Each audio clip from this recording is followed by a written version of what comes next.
Welcome into the Pick a Side podcast, college football picks edition. Shea Norling with you, Tyler Rocky with me as always. Very exciting weekend in college football. Some big games on the slate. Not as big as last week, but that's okay because last week was nightmarish. I played 9 games. I went 3-6. I have fewer games this week. I feel better about them. I think it's a fun slate this week. It is a fun slate. It's like although, Mr. I've lost my passion for the sport over there, you may not like the slate this week, but for everyone else that loves college football, there's plenty to get to today. All right, before we get to the big games, I want to have a bigger picture conversation with you just quickly, Okay. And it may relate to a bet that we want to make. All right. What do we do with Arch Manning exactly? What is going on here? He's not bad. Tyler, he's awful. I would say this. This is what, his 6th start that he's about to make? Mm-hmm. He has not played a lot of football. And I think that's something that you need to remember with a lot of these quarterbacks that you're seeing struggle this year. DJ Lagway has not played a lot of football. Arch Manning has not played a lot of football. A lot of these guys have not played a lot of football. Mm-hmm. And you get, like, week 1, I think Arch gets a pass. You're going on the road, Ohio State. Last couple weeks, you would have expected to see better, especially since he was better last year. Yep. Last year, he was solid to good at times, and I don't know what's happened to that quarterback. So is it mental? Is it the pressure of living up to the hype in Texas, and maybe he just wasn't built for it at this point in his life? And that's not a shot at Arch. He's, what is he, 20 years old? Like, the level of hype that was around him was always undeserved. That's why I bet Ohio State to start the year. But I also don't think this is like a Bronny James type of situation either. I think Arch maybe wasn't the number 1 prospect in his class, but he certainly was probably one of the 25 best. Certainly one of the 5 or so best quarterbacks in his class. So, yeah, but I think he's still, obviously it's tough having that Manning last name. Yeah. And having not 1, but 2 uncles attached to you. One, a surefire Hall of Famer, and the other has won 2 Super Bowls. Like, it's tough to live up to those expectations, and especially at a place like Texas. So, yeah, there's probably some sort of mental toll that's being taken on him. But at any given point, it would not shock me if there is a get-right correction spot for Arch Manning. Is it bad enough that we can bet Sam Houston State plus 39.5? Plus 39.5. Saturday night in Austin. I'm not diving into those waters, but you be my guest if you would like to. I don't need to. It's just funny to me that, like, Arch, the storyline now is how bad he's been, and it's not hyperbole. If you look at the passing metrics in the SEC, he ranks at the bottom or near the bottom in every passing metric in conference. He's been terrible. The completion percentage is abysmal. It's the 2nd worst in the conference. I think Calzada at Kentucky is the only one worse. He's near the bottom in yards. By the way, how the fuck is he still firing? I don't Remember when know. he beat Bama? Yep. At A&M? Yep. What a game that was. Yeah, he's at the Arch is at the bottom in completion percentage. He's at the bottom in yards. He's at the bottom in yards per attempt. It's terrible.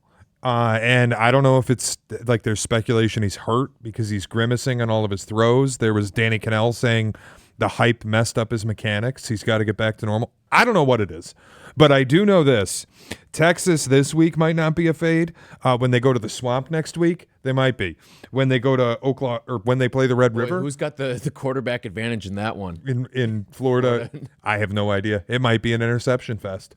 I'll tell you who has the quarterback advantage in Oklahoma, Texas, the Red River rivalry in a couple weeks, and it's not even remotely close. It's Oklahoma. One guy's the Heisman favorite. One guy was the Heisman favorite. It's astonishing how much that has flipped. And it's like dominating the college headlines. Everyone is talking about what is wrong with Arch Manning. I think it's pretty simple. We saw the Shedeur hype a second time to an even more intense degree. And, dude, at some point, people got to learn the lesson that, like, just because you like the name, just because a player's high profile, just because there's hype around him doesn't mean we have to sell a false narrative that he's the greatest thing to ever touch the grass. That it happened with Quinn Ewers. And then the hysteria only reached new heights with guys like DJ Lagway, with guys like Shedeur Sanders, and with guys like Arch Manning. Garrett Nussmeier, you going to show me something at some point? Cade Klubnik, you going to show me something at some point? Drew Aller, you going to show me? At some point, we need to talk about what's going on with recruiting, where these kids get turned into 5 stars and elite recruits. Like Quinn Ewers was the highest graded high school recruit ever. And that was the start of this, like going really sideways where they just get it wrong. Now you go back and look at the 5-star quarterback classes. They're not bad. They're terrible. Yeah. Nico was a top 3 quarterback in his class. He's at UCLA, had to transfer out of Tennessee. That team's winless, and he looks awful. It's the same thing with DJ Lagway, where, yeah, you have all this pressure, and you're this young kid, and you're a 5-star, and you're the number 1 quarterback. He hasn't earned any of it. And then you see what we've talked about, 3-star kids, 2-star kids, 0-star kids who transfer to power programs after getting some seasoning in the group of 5, and they're stellar, like your John Mateer, like Cam Ward, like Joey Aguilar, like Curtis Rourke, like now to a lesser extent because he came from a power school, but Mendoza at Indiana again. It just, maybe this is the new way of doing business. I wonder if part of it too is at these lower level programs, they teach you to play quarterback, whereas at these higher level programs, they don't have time to wait. These coaches don't have time for you to develop per se, because if they don't win, their ass gets firmly planted onto the hot seat. And so there's not a lot of coaching being done. It's more of, hey, you got to keep up. And that can be a disaster for coaches. Now, you'd think with someone like Arch, who had sat for a couple of years, that wouldn't be as much of an issue. And all of a sudden, it's just you get into this groove where you're in right now, and it's more of a spiral than a groove, really. And I don't know if he'll be able to find his way out. I'd imagine that maybe not this year, but next year I think Arch will be a very good quarterback in college football. And I think he'll be back. Will it be at Texas? I think it will. Yeah. He'll definitely. Listen. If he wanted to leave Texas, he would have already left Texas. He ain't going to the NFL this year. That's gone. Yeah. The idea that he was the number 1 pick, if he were to enter the draft, it would be no different than Quinn Ewers, who sat and waited until the 7th round and is a nothing. So he's absolutely coming back because the money opportunity is better in college anyway for him. Yeah, for sure. All right. You want to dive into the games? Yeah. You want to start with Thursday Night Football, or you want to start with the college slate? We should start with Thursday Night Football, and I'll just quickly remind the formula is going to be the same when we get to college. We're going to give you the 4-5 biggest games that you are actually going to watch, whether we're betting them or not. We'll talk about them, and then we'll add in the extra stuff at the end. I do have a very disgusting, sick, degenerate play this week. Ooh, okay. I can't wait to get to it. Let's get to it. But we'll start with Thursday Night Football, which is honestly a rare no play for me. That's where I'm sitting right now, but I want to workshop a total play with you. Okay. All right. Total sitting at 49.5 right now, and the Bills are the largest favorite in football so far this season. 12.5 favorites. In division, too, of all places. I lean over in this game, and it's currently getting 17% of the bets, but 54% of the money. I get that the Jets last week laid an egg against this Bills defense. Now, are they as bad as what they showed against the Ravens? Probably not. Are they as good as what they showed against the Jets? Also probably not. I think it lies somewhere in the middle, and I think this Dolphins team can find its way to 20, 24 points. I'd say a primetime public over, or a primetime public total where the under is public and nobody's putting real. I could get behind it. And 49.5, that Dolphins defense has a lot of quitting them. Yeah, and the offense, it's not like Tyreek Hill could break a play for 60 yards. Devon Achane can break a play for 60 yards. And Tua is the most polar opposite quarterback of what Justin Fields is, who the Bills shut down last week. Justin Fields is going to try to run the ball. He's going to hold on to the ball for a little bit. Tua is one of the quickest time to throw passers in all of football. He's going to see his guys, find his guys. It's not like they don't have talent on offense. He also might find your guys. True. And set up some short fields. Short fields and quick possessions, which we love for an overplay. So I don't hate it. If you had to play something tonight, I think that's not bad. I'll tell you. I'm going to do it. Do you know what I thought the play was, but it's not one I could ever make? I think the number here is insane on the side. Mm-hmm. Miami getting 12.5 points. It's ridiculous. Yeah. I made my number, and it was actually 7. Wow. And I thought immediately, I got to bet Miami. But then you really start to take the objective stuff that I did to get to 7 points, and you put the subjective stuff in. Do they even give a fuck? Yeah. Like, could this be Mike McDaniel's last game? Yes. I'd like If they get run off the field, like if this is a 45-10 game, it should be Mike McDaniel's last game. this would be an automatic fire on Miami for me, but the problem is I think the coach knows he's done. The players know the coach knows he's done. They're not interested in winning one for the Gipper, I don't think. You get Tyreek Hill mounting down on the sideline all the time, and I got to bet on Tua on the road. Like, it just, none of it adds up to a thing that, yeah, I think the number's outrageous. In a divisional game, getting double digits, it's insane. But I can't bet Miami. I think they are completely radioactive. Yeah, they're in the toxic waste bin. So- like, they're sure, like every model will have their moments that, especially when you're looking at 12.5 points, no model's going to tell you to bet the Bills given 12.5 points ever, especially in a divisional game. And no team in the NFL is realistically more than 7 points better than any other team in the NFL. The best team is no better than probably 7 or 8 points than the worst team in the NFL.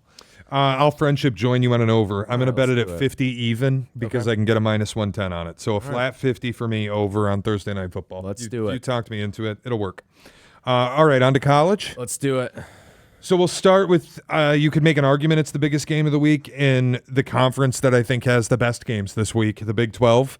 Texas Tech and Utah out of the gate. Fox Big Noon. It's a top 25 matchup. It's the two by far favorites to win this conference. Winner of this game gets the inside track.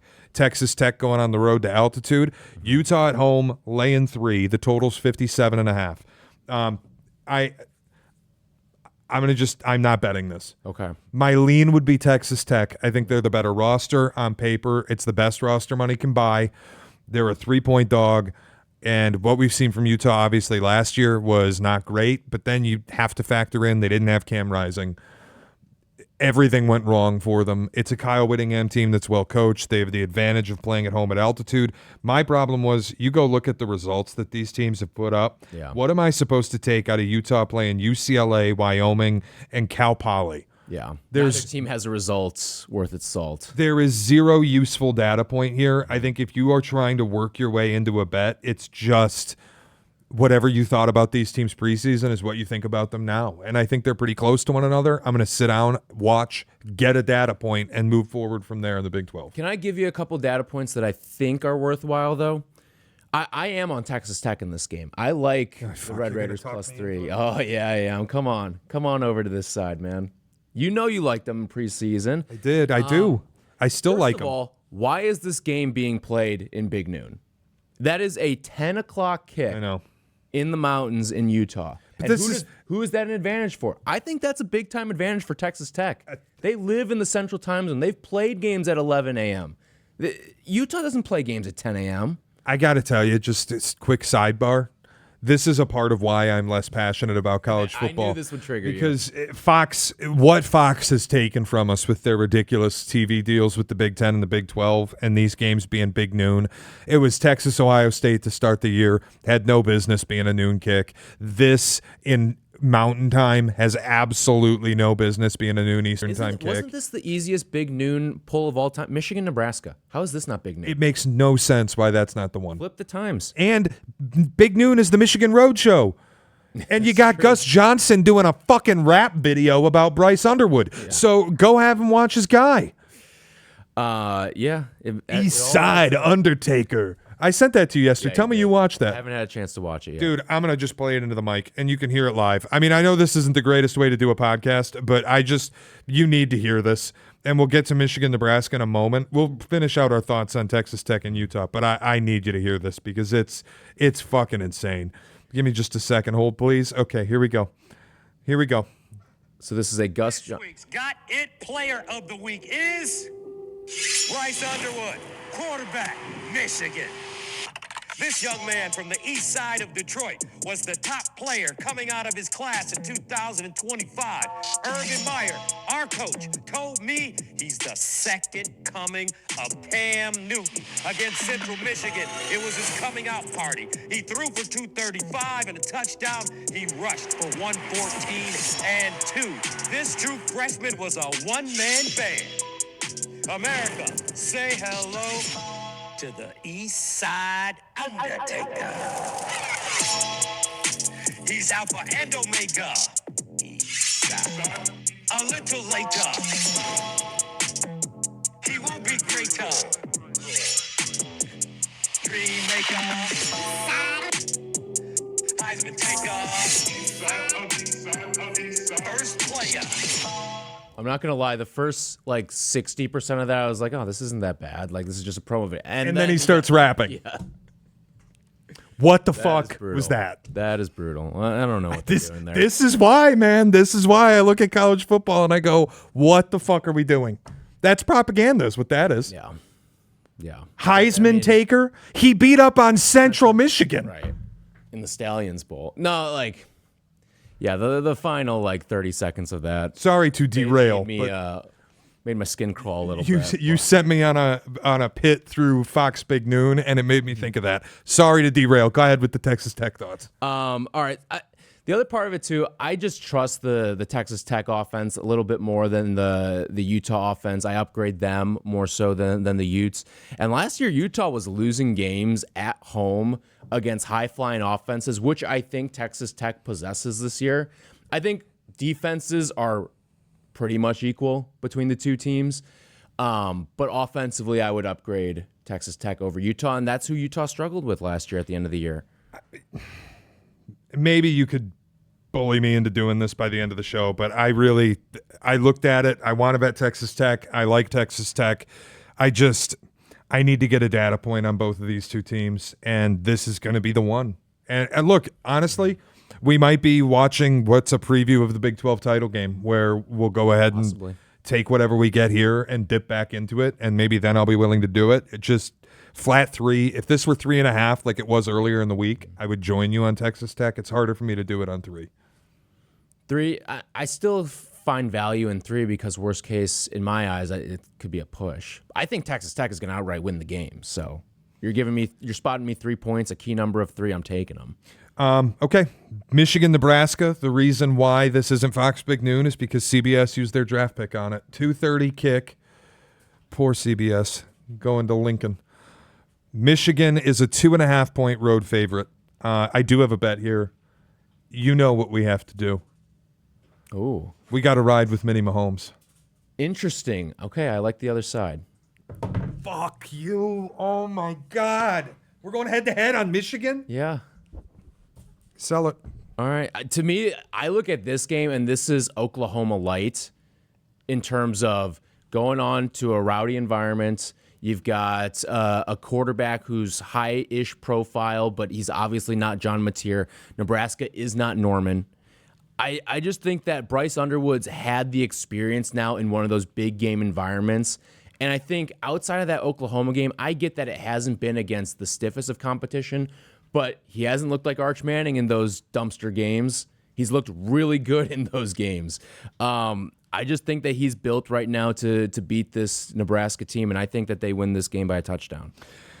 I find it interesting the way it's floated out there, 2.5, and my cap is the opposite. I look at the Oklahoma game, and I saw a team that intentionally tried to hide a quarterback. They tried to take him out of the game plan. They wouldn't run him. They didn't let him get off the leash to try to win it. That is Venables just being a great defensive mind, too. Probably quite a bit of it, but let's not forget, Matt Rule at Nebraska, their defense has consistently been great. This is a house of horrors for Michigan historically, really a house of horrors for any ranked Big Ten team. You go into Nebraska. Now, typically those happen at night, but I do think it's not Norman, but I also don't want to underrate what Lincoln is. It is an intense place to play. It is a rowdy fan base. It's a fan base that actually has hope this year because they're starting 3-0. They'll get loud for the Michigan game. Yeah. And if it's another environment where I got to worry about you condensing the playbook for Bryce because you don't yet trust him to go on the road and win you a game, then I'm going to be on Nebraska, and maybe I'll be wrong, and Michigan wins this game and gets right back in the thick of the Big Ten race and right back in the thick of the playoff race. I don't like what I've seen from Bryce against real competition, though.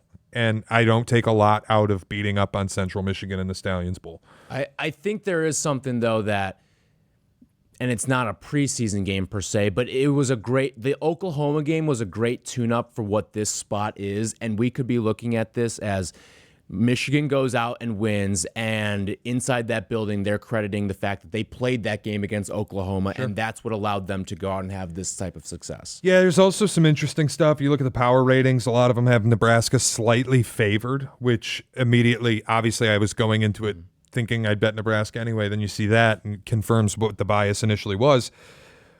Michigan being a really publicly bet team always, and moving from a 3.5-point favorite to a 2.5-point favorite. There's just signals here where I'm like, I think I want to be on Nebraska.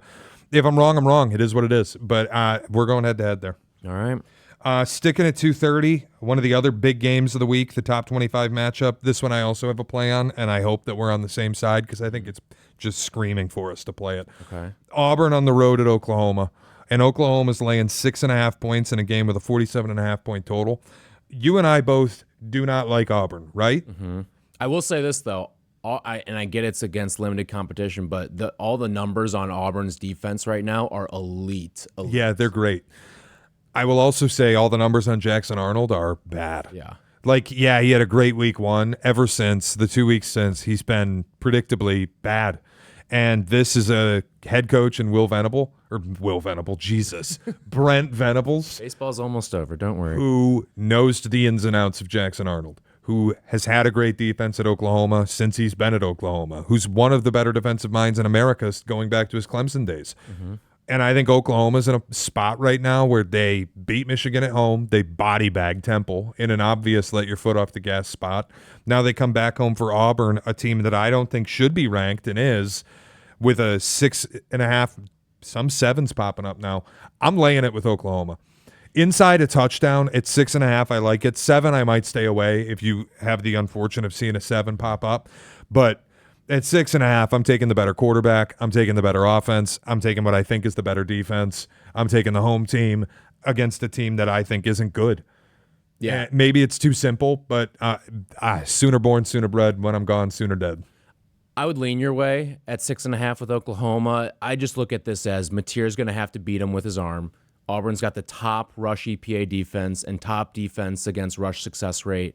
So if they can take that part of Mateer's game out, then you could be looking at a close game. But if Mateer's slinging the ball all over the yard, then I don't think Auburn has much of a chance. That, and I always question, like, you look elite as a rush defense. That's fantastic. But is it different when it's a quarterback who can kill you on scramble plays? Yeah. Or designed quarterback runs where, look, Oklahoma's going to be able to put 5 wide receivers on the field, stretch out the Auburn defense, and then have a designed draw for John Mateer. That's a different kind of rushing attack than Auburn has seen yet. Yeah. And I think you're getting a discount on the better team because Auburn's put up some decent performances and got a cute little number next to their name. I don't buy that Auburn's any good at all. And I hate Jackson Arnold. And Hugh Freeze, I hate for many reasons. So I'm laying the wood with the I don't think Sooners. Auburn's good, but I think they're fine. And in years past, they've been trash. They're just a fine team this year. Doesn't this feel like the spot where they're doing the trick thing with the offensive coordinators, though?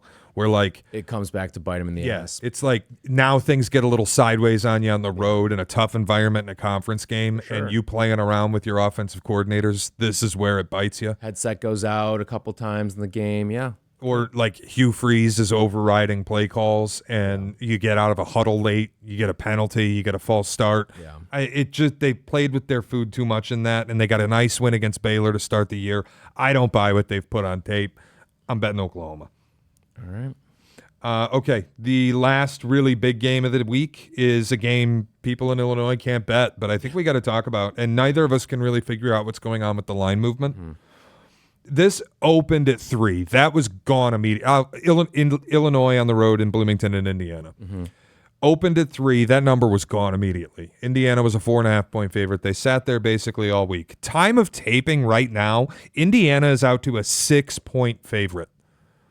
And we can't bet the game. Mm-hmm.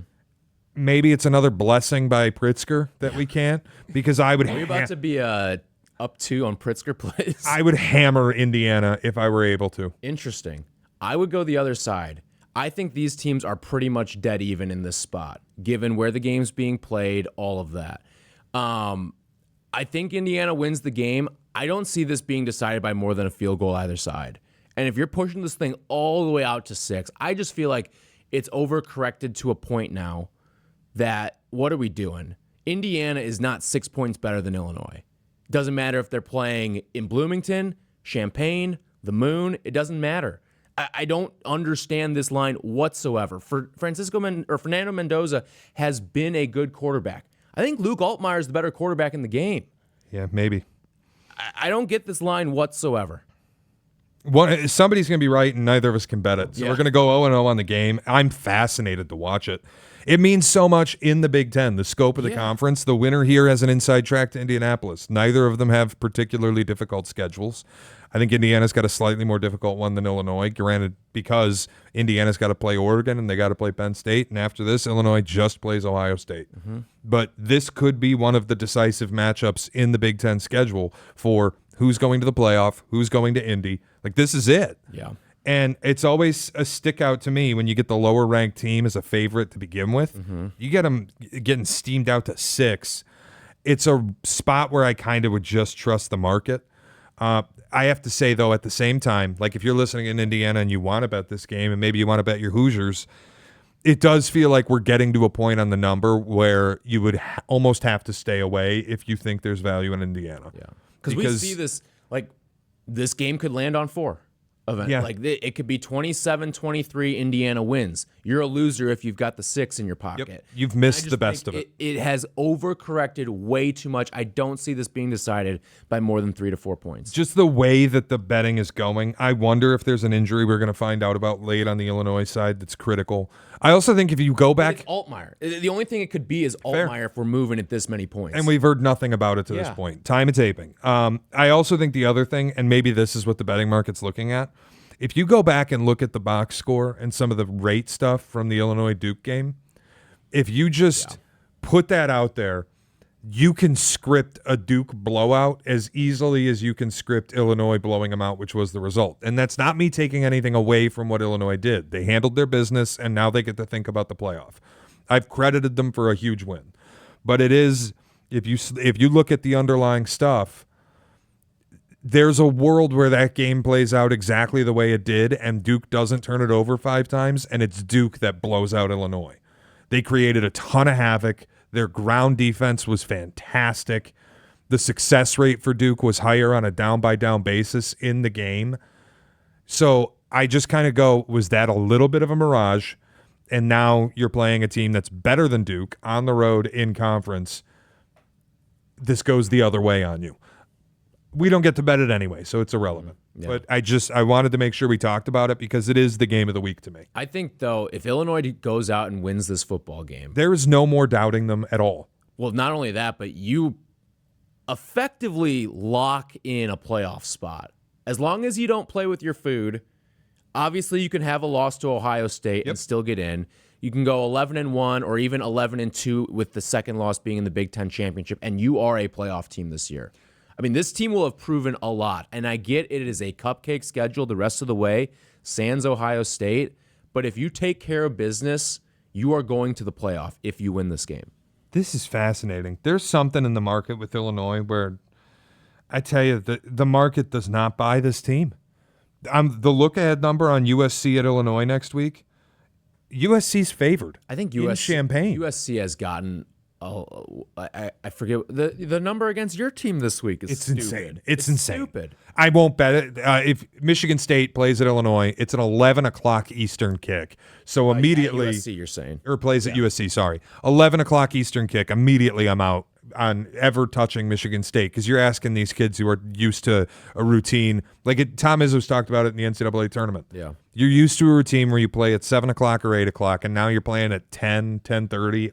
They're playing at 11 p.m. their time. Yeah. You can forget about a Michigan State side. But I also think USC laying 18.5. What the fuck are we doing here? Yeah. In what world does who's the quarterback? Maava? Jaden Maava, yeah. In what world does USC with Jaden Maava get to lay that? He's been good. USC's been good. There's no world they're laying that against a conference opponent. No, I don't think Michigan State's any good, but I also don't really believe that they're like dead last Northwestern in the Big Ten anymore. They're closer to the middle of the pack. For sure.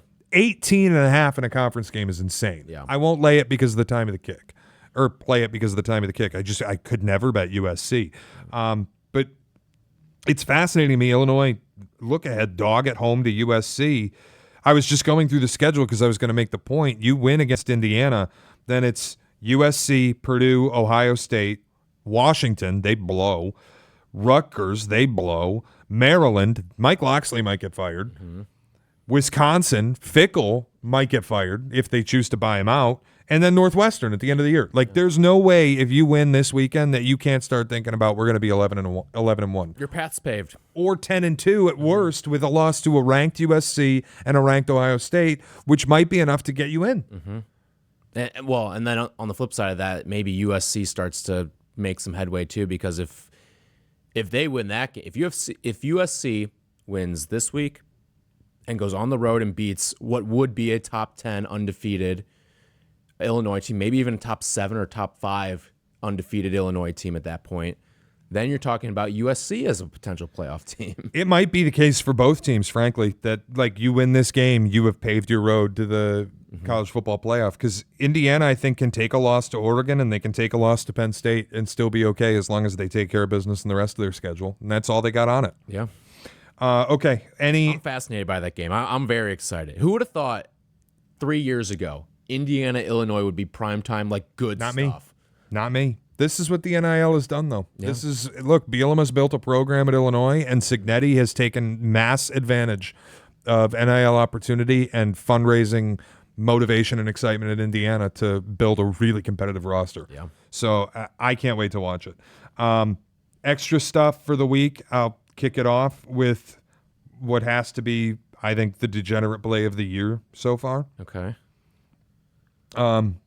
You'd have to explain to me why this is for me to like bow out of it. Okay. How much UNLV football have you watched this year? 0. No, I take that back.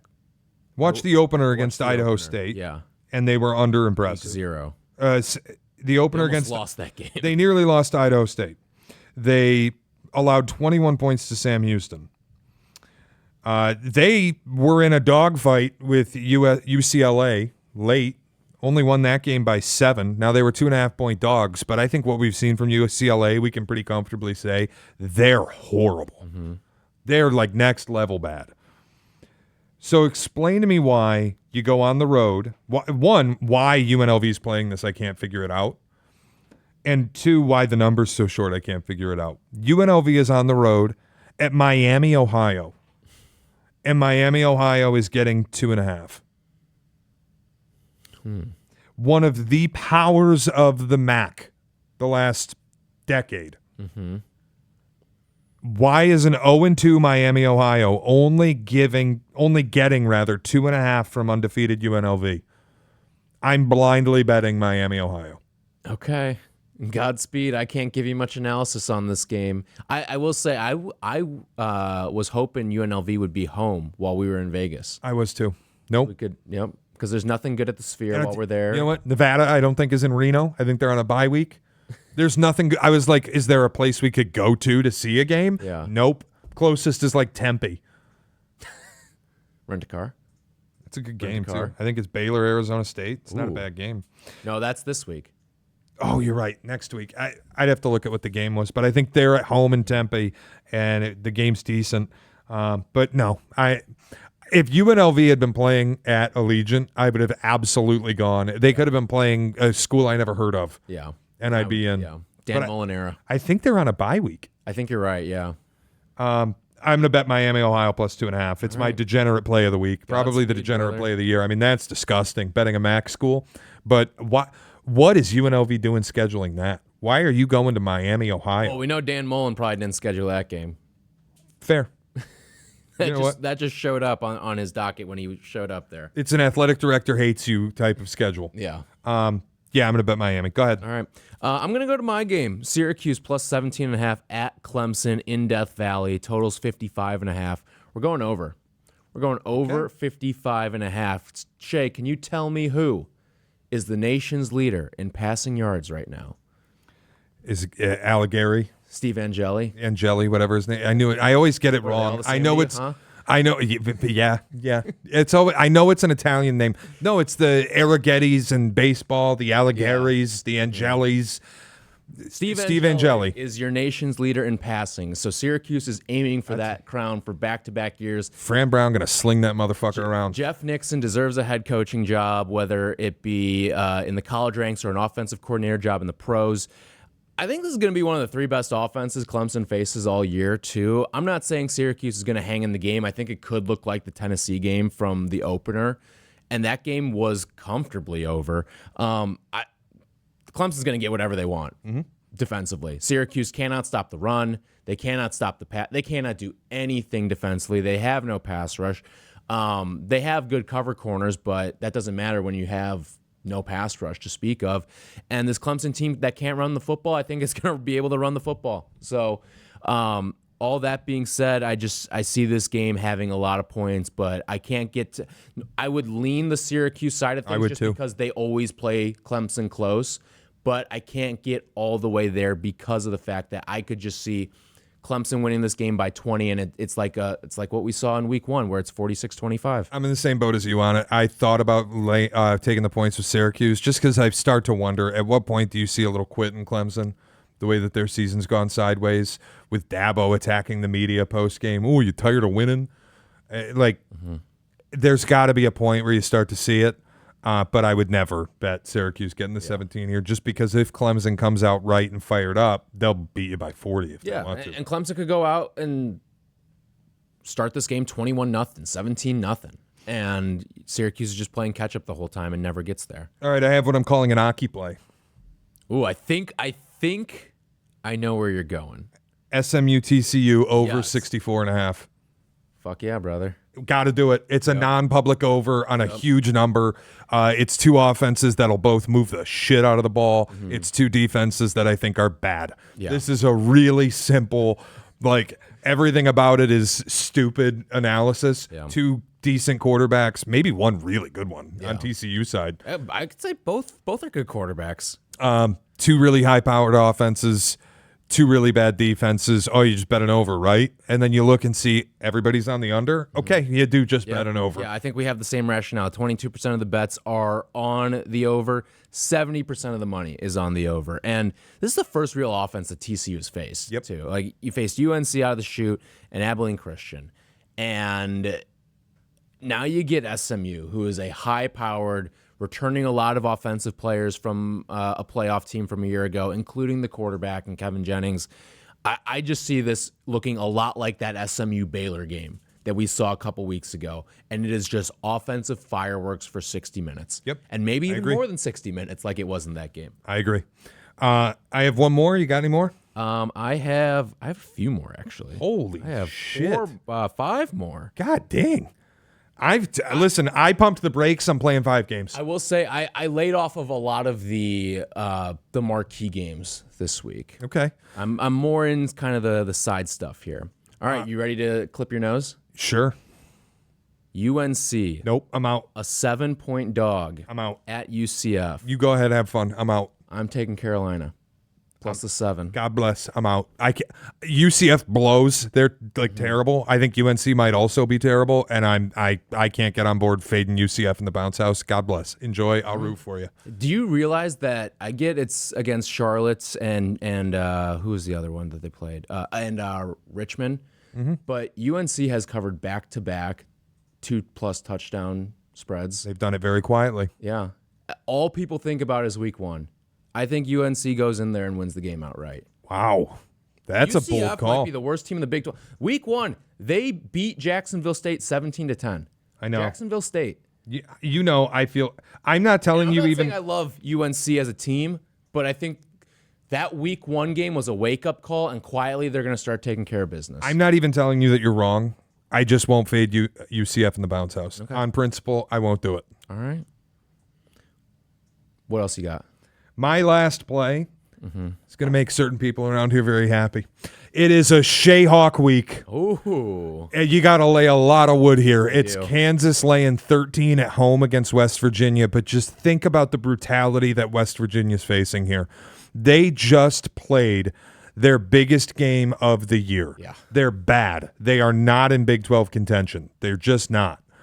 But they host Pitt in the backyard brawl and play a brutal, vicious rivalry game where they hold on to win in overtime. Their reward is get back up and go on the road to Kansas. I don't think you could ever bet West Virginia in this spot. And Kansas has enough offensive firepower with Jalen Daniels, that new stadium. I'm laying the wood with the Jayhawks. Okay. It's a Shayhawk weekend. All right, that's the side I would lean too. I like this to look Kansas to look a little more like what they did in that first week. And like when the offense is firing, you're able to run the football. You don't need Jalen Daniels to do a ton with his arm. I like it. I like where your head's at there. Go Yeah. Jayhawks. And I get to make Pottinger happy, so that's an added bonus. There's also Kansas coming off a bye. Like West Virginia had to play a war last week in a rivalry game. Kansas got to sit on the couch and watch. Yeah. And now they're like, I'm happy to lay the wood here. Yeah. All right, you want me to just speed round through my 4 remaining plays here? We're going Tulane plus 12.5 at Ole Miss. Tulane quietly having a fantastic season. Really good. Hey, they have a good quarterback. Yep. And I think the other part of this is Ole Miss, you know who they have on deck? They have LSU. This could be that look-ahead spot for the week where you're not taking Tulane as seriously. Tulane's sneaky been a good team this year. They housed Duke. I think Tulane can go out there and keep this within a touchdown, maybe even 10 points. I don't hate it. Next up, Notre Dame, a 25.5-point favorite against Purdue, and I'm just laying it. I don't think Notre Dame's a bad team. Even though they are 0-2, they still somehow have a ranking next to their name. But I think this is Notre Dame knows what they need to do. They get their lick back this week. They played Purdue off of a loss last year, and it was 66-3. Yep.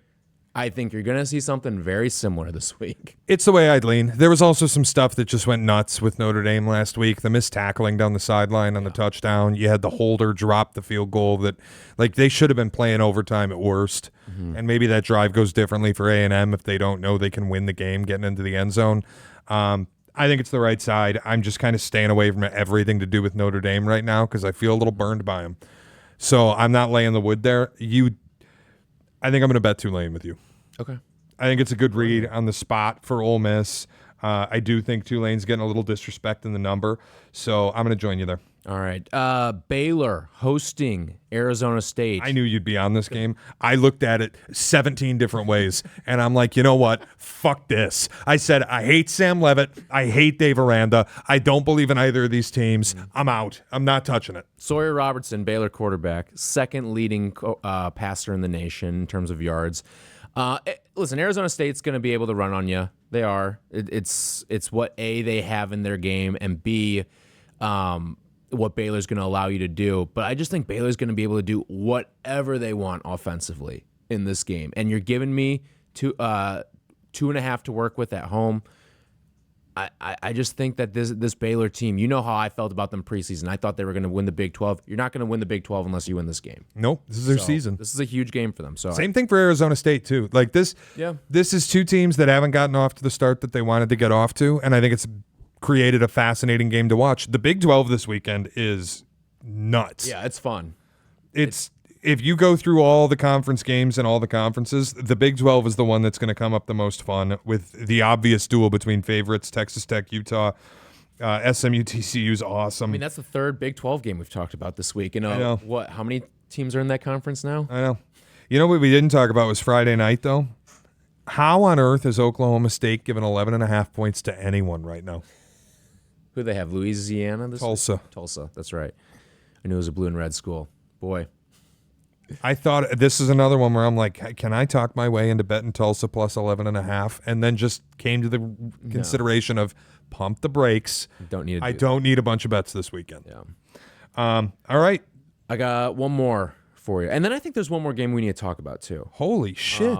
Go ahead. All right, Hawaii. We're taking a trip down Rainbow Road. They are a home dog on the island. Shea, do you know what Hawaii's record was against the spread as a home dog last year?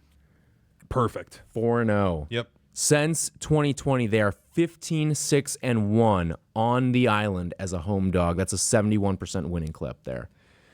I see it. I blindly bet it. Hawaii's at home for their third straight game here.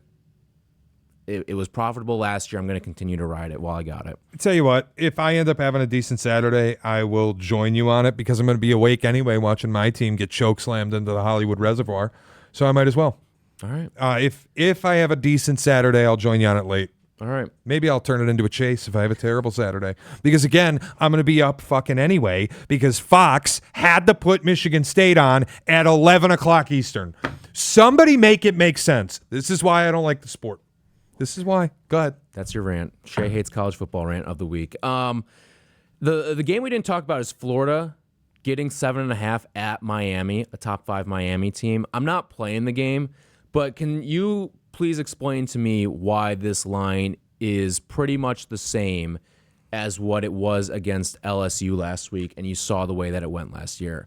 You've got a common opponent in South Florida. Florida lost to South Florida. Mm-hmm. Miami beat the brakes off of them. Is it just that like DJ Lagway cannot possibly throw 5 interceptions in back-to-back weeks? My lean is Florida. I talked my way out of it this week because I don't want that to happen again. Where if you were with me and you bet Florida plus 7.5 last week, you got fucking robbed. You got absolutely robbed. Right logic, wrong pick. And I don't need to get robbed again betting Florida, and maybe they just quit on the field on Billy Napier, but this is their last line of defense. This is their final stand to save the season. They win this one, and everything suddenly shifts to right back in front of them. Yeah. So, granted, their schedule's brutal, and they won't survive it with 2 losses on the slate already. I wanted to bet Florida. I just stayed away from it. I thought the same thing you did. The line stinks. They're hanging it out there just north of a touchdown for Miami. It feels a little tricky. I'm good. I don't need to lose another bet on Florida. I also just think Miami's offense is so much better than what LSU's is right now. One last thing I want to say just to prove my point. Oregon State is at 2 o'clock on Big Ten Network. Why the fuck is that not your stupid 10 o'clock game? Why?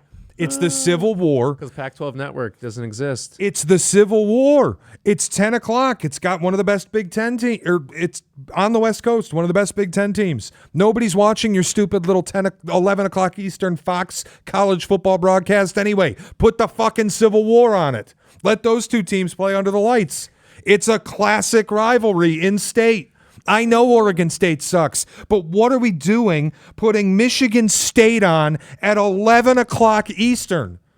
It's nonsense.